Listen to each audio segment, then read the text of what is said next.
बिस्मिल्लाहिर्रहमानिर्रहीम। अस्सलाम वालेकुम वरहमतुल्लाहि वबरकातुहू। मनाहिल इस्लामिक अपडेट्स में दिल की गहराइयों से खुशामदीद। कमज़ोर बच्चों को ताकतवर बनाने के लिए नुस्खा।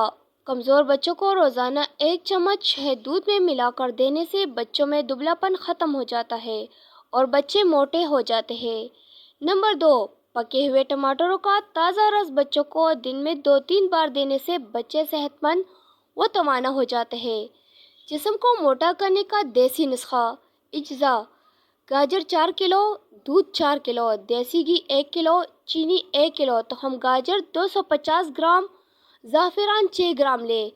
तैयार करने का तरीका यह है कि गाजर और दूध का कोया पकाएं और फिर घी और चीनी का सपूप बना लें। तो हम गाजर और ज़ाफ़रान मिला लें, हलवा बन जाएगा।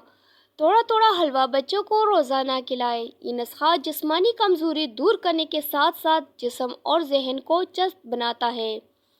अगर आपको हमारी ये वीडियो अच्छी लगी है तो काइंडली चैनल को सब्सक्राइब ज़रूर कीजिएगा और इस वीडियो को ज़्यादा से ज़्यादा शेयर भी कीजिएगा। शुक्रिया।